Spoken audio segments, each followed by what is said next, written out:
Dito sa Papa Dudut Stories, ikaw ay hindi nag-iisa.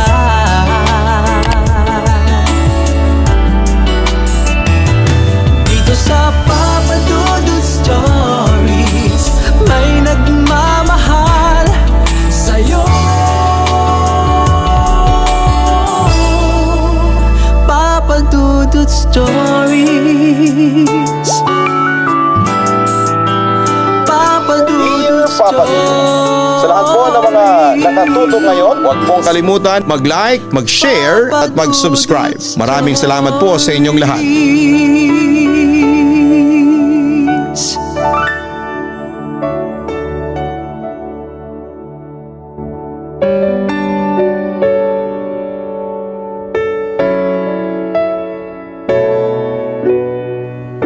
Ang pakikinig at pag-subscribe sa inyong YouTube channel ang isa sa mga desisyon na hindi ko pinagsisisihan. Papa Dudut, tawagin mo na lamang ako sa pangalang Bes.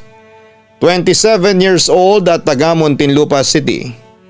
Ako yung tipo ng tao na kahit na walang third eye ay lapitin ng mga unseen creatures. Sa totoo lang, bata pa lamang ako ay punong-puno na ng kababalaghan ang buhay ko. Ilang beses akong nausog, napaglaruan ng nuno, nakulam at marami pang iba. Pero hindi yon ang bala kong ilahad sa inyo. Dahil ang bala kong sanang ishare sa inyo ay noong 2022 pa nangyari at masasabi kong nagbigay talaga ito ng chills. Hindi lang sa akin kundi pati na rin sa boyfriend kong si Matthew. Natatandaan ko, nag-decide kami ni Matthew na magbakasyon sa Tagaytay para mag-unwind since super busy kasi namin sa work.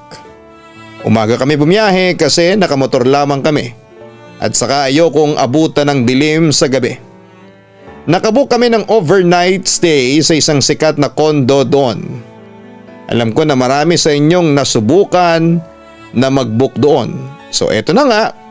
Noong makarating kami ay nadatna namin ang caretaker ng condo unit para i-assist kami. Nilibot kami sa unit. Sinabi ko kung ano ang mga pwede naming gamitin. Like the usual lang naman, 1 bedroom unit na malinis at kompleto. Nakilala namin ang caretaker sa pangalang Manang Celia. At pagkatapos naming libutin ang buong unit, ay binuksan niya ang LED Smart TV. Pinakita niya kasi sa amin na gumagana and pwedeng manood ng movies. Pagkatapos noon nang masiguro niyang okay na kami ay saka na siya umalis. Nagsimula kaming mag-unpack ng gamit. Yung boyfriend ko pumasok ng CR habang ako ay nag-aayos ng gamit sa sala area. Love? Narinig kong tinawag niya ako. Love? Tapos ay inulit niya ulit. Kaya sumagot ako. Oh, kasi busy ako mag-ayos ng gamit namin. Pumasok ka ba dito? Tanong niya. Nagtaka naman ako kasi hindi naman ako umaalis sa pwesto ko. Matatakotin ako, to be honest. Ayoko makipagtakutan sa kanya that time. To think nakakapasok pa lamang namin doon at magsisimula pa lamang ang bakasyon namin. Sinabi ko na lang sa kanya na oo, bakit? Wala. Ano bang tinitingnan mo sa shower, panay bukas mo? Sagot niya sa akin. Nung narinig ko yon ay hindi na ako sumagot pa. Bukod sa hindi naman ako pumasok doon ay nakaramdam na ako ng something sa unit na yon. Binuksan ko yung TV at lahat ng mga ilaw bago kami umalis para isipin ng iba na may tao sa unit namin kahit na walang tao. Actually, nagbaon kami ng kulay pink na bumbilya at pinalitan ni Matthew ang ilaw sa balcony. At ipinalit nga yung kulay pink tapos ay binuksan namin yon bago kami umalis. Ngayon kung itatanong ninyo kung bakit pink, well, statement kasi namin yon. Malapit na kasing mag-eleksyon that time at ang kulay pink yung kulay na sinusuportahan naming kandidata sa pagkapangulo. At yun nga, umalis kami ni Matthew ng unit for the meantime para mag-dinner sa labas. Mula sa restaurant na kinakainan namin ay tanaw na tanaw namin ang condo unit namin. Tinuro ko pa nga kay Matthew yung balcony na may pink na ilaw at tuwang-tuwa kami kasi ang unit lang namin yung may ilaw na ganon.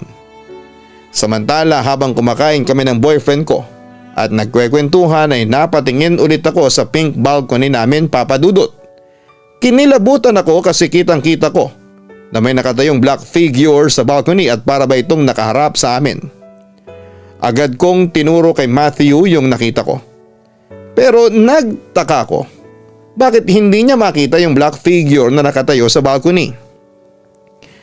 Sigurado ka Matthew, hindi mo nakikita yon? Nag-aalalang tanong ko. Hindi, wala namang nakatayo at saka mas malinaw ang mata ko kaysa sayo. Paalala pa niya sa akin habang tinuturo ang salamin ko sa mata na pansamantala kong hinubad dahil kumakain kami.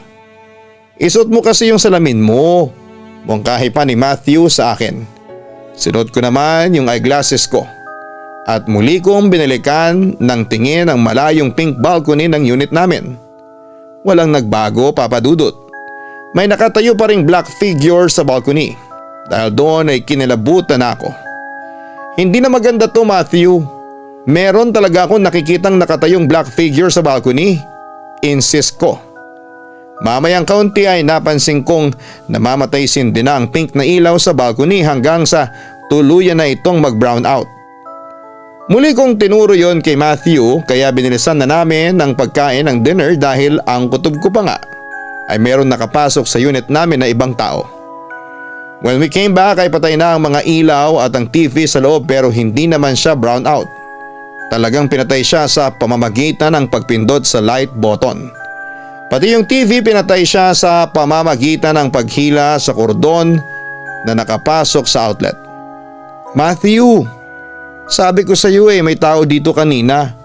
Totoo yung natanaw ko na merong black figure na nakatayo doon sa balcony, ang sabi ko.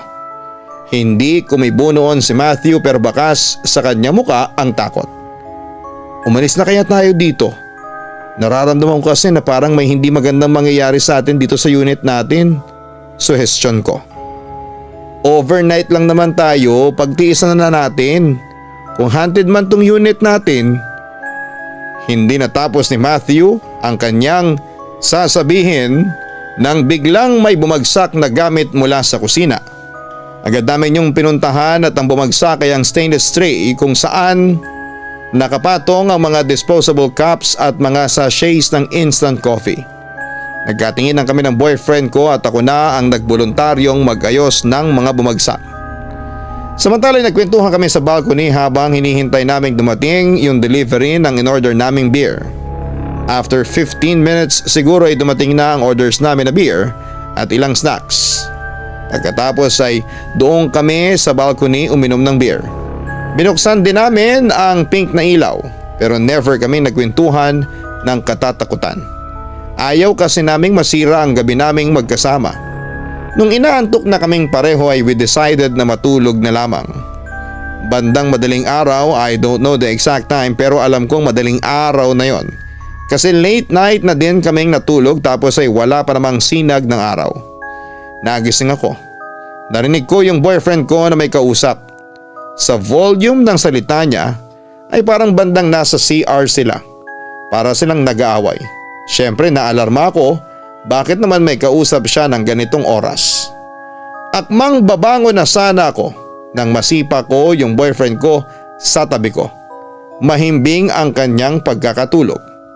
Nashock ako sabay pikit, as in pikit na pikit at bumaluktot ako sa takot. Hindi ko na naisipan na gisingin pa siya at pinilit kong matulog sa kabila ng takot. Pagising ko ay nakita ko siyang nagsa-cellphone sa tabi ko. Again, hindi ko yun inopen sa kanya. We went out para bumili ng breakfast. Then bumalik na kami para kumain at habang kumakain sa balcony ay tinanong niya ako.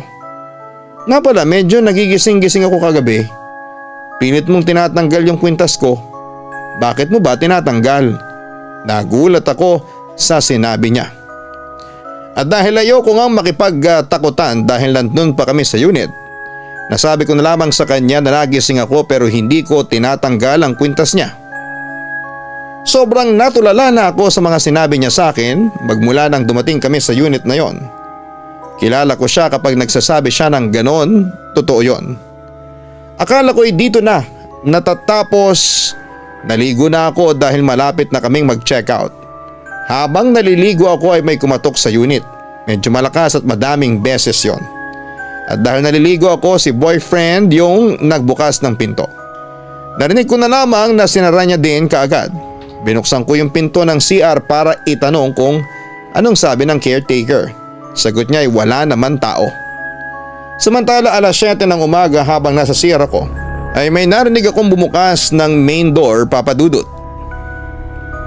Iniisip ko na baka umalis saglit si Matthew para bumili ng pagkain sa labas. Nagpaalam na rin naman siya na aalis bago pa ako pumasok ng CR. So ayun nga, sandali lang akong naligo noon, wala pang 5 minutes. Paglabas ko ay nagulat ako, as in nanlaki ang mga mata ko.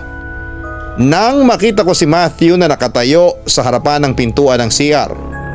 Nakangisi ito sa akin at parang inaakit ako na ano. Mamayang kaunti ay naghubad na siya ng kanyang damit at hinawakan niya ang bumabakat sa kanyang pantalon. Alam ko na ang ibig sabihin noon. Muling nabuhay ang kanyang pagkalalaki. Mamayang kaunti lumapit siya sa akin at nilapit niya ang kanyang muka sa bandang tenga ko at dinilaan niya yon. On the spot, Papa Dudut, ay nakaramdam ako ng init sa aking katawan. Kaya gumanti ako ng halik kay Matthew. Kinuha naman niya ang aking kamay at ipinasok niya yon sa kanyang shorts.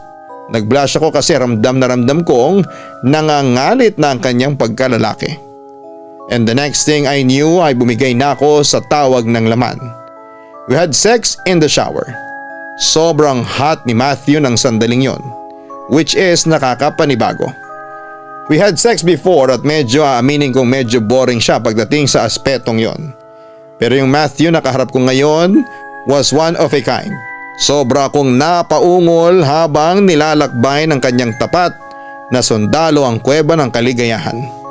Hindi nagtagal ay umalingaw-ngaw ang pag-ungol namin ni Matthew, tanda na narating na namin ang rurok. Wow Matthew, yun na yata ang pinakamasarap na ibinigay mo sa akin. Wika ko habang naghahabol pa ng hininga dahil sa tindi ng aming lovemaking.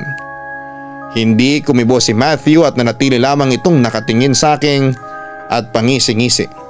Nagtataka lamang ako. Sa tindi ng pinagdaanan namin, ako lang ang pinagpawisan. Habang si Matthew naman ay ni isang butil ng pawis ay wala kang makikita sa kanyang katawan. Pero hindi ko na rin pinansin yon, Papa Dudut, dahil sa huli, ang mahalaga lamang sa akin ay napaligaya ako ng gusto ni Matthew ng araw na yon. Uulitin natin to ha. Panukso ko pa kay Matthew. Pero hindi pa rin siya kumibo at sa halip ay lumapit siya sa akin at binigyan ng isang naglalagablab na halik. Naputo lamang ang steamy kiss namin nang biglang nagring ang cellphone ko na nakapatong noon sa mesa ng kusina. Nagpaalam ako kay Matthew na sasagutin ko ang tawag habang iniwan ko siyang mag-isa sa CR. Nagmamadali naman akong kinuha ang cellphone habang nakatapis lamang ako. Pero kinilabutan ako, Papa Dudut, kasi yung caller ID. Ang sabi ay si Matthew ang tumatawag. Kinabahan kong sinagot ang call. Bes, bakit ang tagal mong sagutin ang phone? Wika ni Matthew na nasa kabilang line. Kinilabutan na ako at sa sobrang takot ay nabitawan ko noon ang aking cellphone. Tapos lumingon ako sa CR kung saan ay iniwan ko ang nakatali kong si Matthew pero wala na siya roon, as in walang tao. Papa Dudut, nanginig noon ang buong katawan ko sa sobrang takot habang dinig ko pa rin ang boses ni Matthew sa kabilang linya. Dahan-dahan kong kinuha ulit ang cellphone at idinikit ko ulit yon sa tenga ko. Matthew, akala ko ba bumalik ka kaagad? Nanginginig ang boses ko noon ng mga sandaling yon. Nandito pa ako sa convenience store. Ano bang gusto mong kainin? Meron ditong giniling, bopi, sisig o baka gusto mong magpasta? Meron lasagna rito at baked mac, bes. Okay ka lang? May pag-aalalang tanong ni Matthew sa akin. Sa puntong yon ay umiyak na ako. Bilisan mo Matthew, umuwi ka na dito, pakiusap. Ang sabi ko habang natataranta. Tapos ay naputol na ang linya. Agad din naman bumalik si Matthew at dala-dala ang mga pagkaing binili niya sa convenience store. Pero sobra siyang nagalala nang makita niya akong umiiyak sa may sofa. Ano ba nangyari ha? Tanong niya sa akin. Pero sa hindi malamang kadahilanan ay hindi ko masabi sa kanya ang nangyari sa akin. Kasi una sa lahat ay hindi naman siya naniniwala sa mga doppelgangers. Pero hindi ko makakalimutan ang araw na yon dahil na-meet ko ang doppelganger ni Matthew. Samantala pagkatapos kumain ay nag-prepare na kami ng pag-alis. Nung nakaayos na ang gamit namin at ready nang umalis ay biglang may kumatok. Si Matthew na ang nagbukas ng pinto at nakita niyang si Manang Celia yon, ang caretaker ng unit. My boyfriend asked her kung siya ba yung kumatok kanina. Sagot niya ay hindi daw. Kararating niya lang daw. Nagtingin ang kami ni Matthew pero hinayaan na namin. Iniisip ko na lamang na baka may namali ng katok. Pero the chances are very small. Agad din naman siyang binuksan ng boyfriend ko. Kung tatakbo yung kumatok, makikita dapat niya kaagad. Anyway, pag uwi namin ay hindi pa rin ako makausap ng matino ni Matthew. Naglalaro kasi ang isipan ko kung sasabihin ko ba sa kanya ang nangyari sa akin o hindi na. Pero sa huli nagpasya na lamang akong ilihim sa kanya ang aking naranasan. Akala ko papadudot ay doon na matatapos ang lahat. Pero hindi ko inaasahan na meron pa palang naghihintay sa akin na mas matinding pagsubok. Year 2023 ay umalis si Matthew ng Pilipinas para mag-work sa Sabah, Malaysia. 1 taon lang naman ang kontrata niya doon. At ginawa niya yon para makapag-ipon siya para sa pinaplano naming pagpapakasal sa January 2025. Habang ako naman ay nag-resign ako noon sa work dahil naghahanap ako noon ng more greener pastures. Natanggap din naman ako sa work pero na-assign ako noon sa Clark. Malayo yon sa talagang bahay ko sa Muntinlupa pero kinagat ko rin ang offer kasi masyadong malaki yon para lang tanggihan. Ang ending ay pumayag akong mag-relocate sa Pampanga while pinatira ko na lamang yung kapatid ko pansamantala sa bahay ko sa Muntinlupa. So nangupahan nga ako sa isang boarding house na medyo malapit sa papasukan kong trabaho. Normal lang ang laki ng bahay. Sa first floor ay sala, kusina at banyo habang sa second floor naman ay mayroong 3 kwarto. 3 babae kaming nangungupahan doon at kanya-kanya kami ng kwarto. Si Ate Wilma ang pinakamatagal na doon. Mahigit 2 taon na. Isa siyang 40 years old na lady guard. Yung isa naman ay si Ate Melen na mahigit 1 taon na doon. 38 years old at kasama ang anak niyang 7 taong gulang na si Jaju. At ako yung pinakabago at pinakabata sa aming umuupa doon. Papadudot maayos naman ang kwarto ko. Medyo maluwag naman at yung bintana ko ay nakaharap sa isang bukirin kaya presko ang hangin pagbukas ng bintana. Normal naman ang bahay at paligid, wala akong nararamdaman na kakaiba. Pero after a month ay doon ko naranasan ang tila pagbisita sa akin ng kababalaghan kapag natutulog ako sa gabi. Ganito ang madalas na senaryo. Habang natutulog ako ay maririnig ko na lamang ang tunog ng pinto ng kwarto ko na bumubukas. Tapos ay makikita ko ang isang lalaki na papasok sa kwarto ko. Hindi ko namumukhaan pero kasing tangkad at kasing puti ni Matthew. Wala siyang saplot at katulad ni Matthew, matipuno ang kanyang pangangatawan at maamo ang kanyang mukha. Obviously hindi si Matthew yon kasi nasa abroad noon ang boyfriend ko. At hindi rin ako sigurado noon kung nananaginip lang ba ako sa tuwing nagpapakita sa akin ang lalaking yon. Lalapit siya sa akin para hubarin ang mga damit ko. Madalas naman ang suot ko pag natutulog ay sando at andis lang para presko or maikling shorts. Tapos pag wala na akong saplot ay sisimulan na niyang makipagtalik sa akin. Yung isip ko aware na mali ang nangyayari pero yung katawan ko ay sumasabay lang sa kagustuhan ng misteryosong lalaki na yon. Tuloy-tuloy kami sa ginagawa namin hanggang sa matapos. Dan bigla na lang akong magigising. Panaginip lang pala pero parang totoo. Palagi pong ganyan ang eksena din mapapansin ko na ang oras pag nagigising ako ay between 2:15 to 2:30 a.m. Pawis na pawis at pagod na pagod. Siguro yung mga 2 times a week nangyayari yon sa akin. May mga nabasa ako na nagsasabing ginagawa daw ng incubus ang itsura ng lalaki na nagugustuhan mo. Sa case ko ay ang boyfriend kong si Matthew. Minsan na habang natutulog ulit ako ay narinig kong muling bumukas ang pinto at nagising ako at agad kong kinuha ang cellphone ko para buksan ang flashlight. Pero ang nakita ko ay si Matthew nakahubad dito at nakangisi sa akin. Hindi ikaw si Matthew, naibulalas ko. Kahit na alam kong gising ako noon pero parang sinasabi ng utak ko na nananaginip lamang ako. Mamayang kaunti lumapit na ang doppelganger ng boyfriend ko. Tapos ay pumaibabaw ito sa akin at pinaghahalikan ang leg ko, ang dibdib at sa ibang parte ng aking katawan. Alam kong mali yon at alam kong hindi yon si Matthew pero hindi ko talaga mapigilan noon ang sarili ko na mag-give in sa kakisigan ng lalaking pumatong sa akin. Bes, simula nung makita kita, alam kong ikaw na ang para sa akin. Hayaan mong paligayahin kita. Mahinang sabi niya noon nang tumapad sa tenga ko ang mga labi niya. Pagkatapos noon ay isang mainit at steamy na pakikipagtalik ang ginawa namin noon. Totoo man yun o hindi, bahala na. Basta ang mahalaga na lamang sa akin noon ay ang maligayahan at maranasan kong sambahin ng lalaki ang katawan ko. Pero papadudot, pagkatapos ng bawat pagtatalik namin ng doppelganger ni Matthew ay aaminin ko talagang sobra akong nakukonsensya. Samantala tinanong ko sina Ate Wilma at Ate Milin kung may na-experience na ba silang kakaiba sa bahay na yon, pero ang sabi nila ay wala naman daw.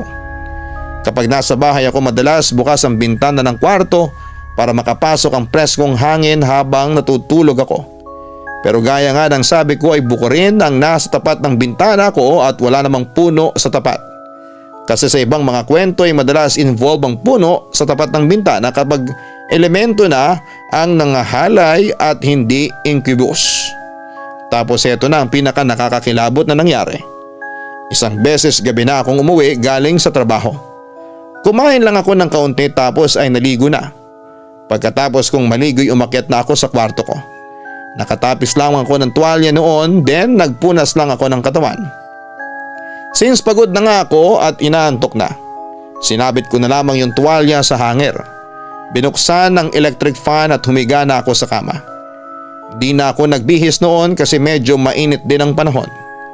Mabilis akong nakatulog at sa kalagitnaan ng pagtulog ko ay narinig ko na naman na bumukas ang pintuan ng kwarto ko at nakita kong pumasok yung lalaki. Lumapit siya sa akin at nagtalik na naman kami. Kahit na sinusubukan kong magising sa panaginip na yon ay hindi ko magawa. Then habang may nangyayari sa amin, narinig ko na parang sumarado ang pinto ng kwarto ko pero hindi ko na yon pinansin. Parang ang tagal naming nagroromansahan ng gabi na yon. Nagising ako pasikat na ang araw tapos ay parang nagkaroon ako ng wet dreams. Madalas kong naririnig yan sa mga lalaki pero nabasa ko na nangyayari din pala sa mga babae.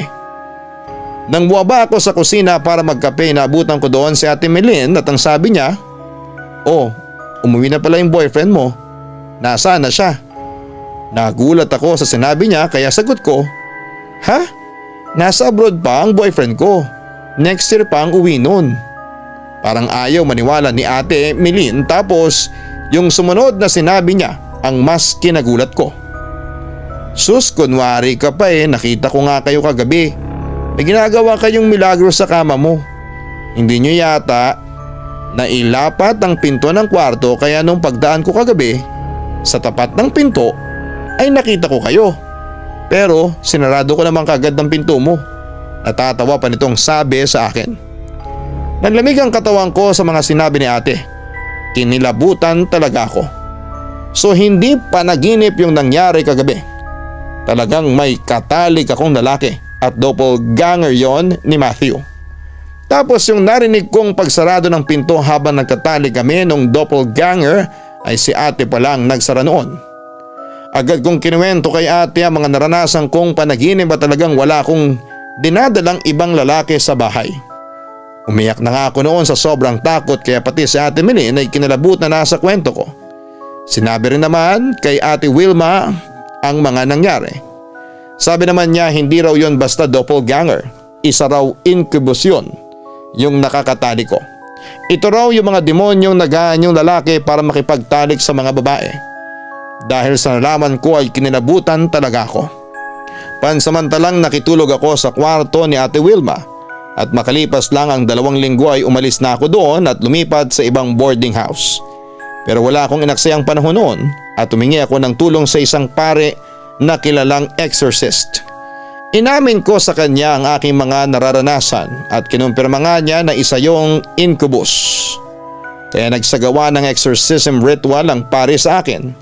May mga kasama siyang alalay noon, matagal din ang naging ritual at aaminin ko na sa bawat segundo na pumapatak ay kinikilabutan talaga ako. Pero pagkatapos ng naturang exorcism na isinagawa sa akin ay hindi ko na rin naranasan pa ang pagbisita ng doppelganger o incubus para makipagtalik sa akin.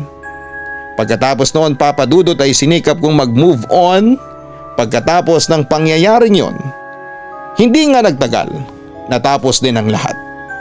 After 1 year ay umuwi na si Matthew at tinuloy na namin ang pagpaplano naming kasal na gaganapin sa January 26, 2025, araw mismo ng kaarawan ko. Papa Dudut, eto lamang po ang may babahagi kong totoong kwento sa inyo. Sana'y mabasa nyo ito at mapakinggan ko ito balang araw. Thank you in advance. Lubos na nagpapasalamat, Bes. Nakakatakot ang naging karanasan ni Bes sa kamay ng isang doppelganger o incubus. Pero sa huli natalo din niya ito dahil na rin sa tulong ng Panginoon at sa kanyang paniniwala at pananampalataya sa Diyos. Sa buhay talaga natin, mararanasan natin na maka-encounter tayo ng mga tao o kaya nilalang na mag-take advantage sa atin. Kaya maging alerto kayo sa lahat ng oras. Maging mapagmatsyag at higit sa lahat ay maging matapang. Huwag niyo rin kakalimutan ang humingi ng gabay sa Panginoon dahil malaki ang may tutulong nito para mailayo ka laban sa mga puwersa ng mga kasamaan na magdadala sa iyo sa kapahamakan.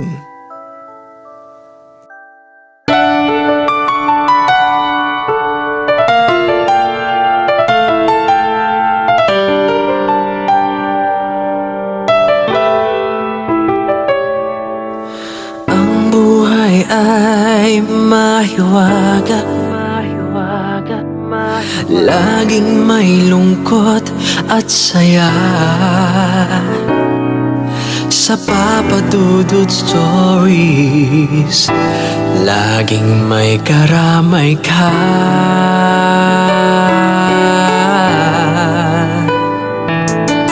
Mga problemang kaibigan, dito ay pakikinggan ka. Sa Papa Dudut Stories, kami ay iyong kasama. Dito sa Papa Dudut Stories, ikaw ay hindi nag-iisa.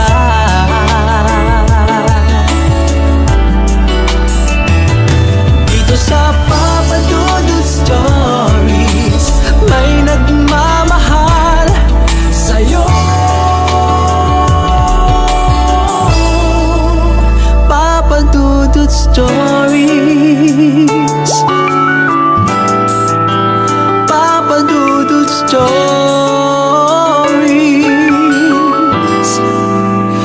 Papa Dudut Stories.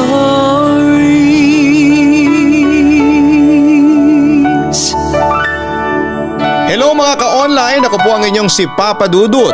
Huwag kalimutan na mag-like, mag-share at mag-subscribe. Pindutin ang notification bell para mas maraming video ang mapanood ninyo.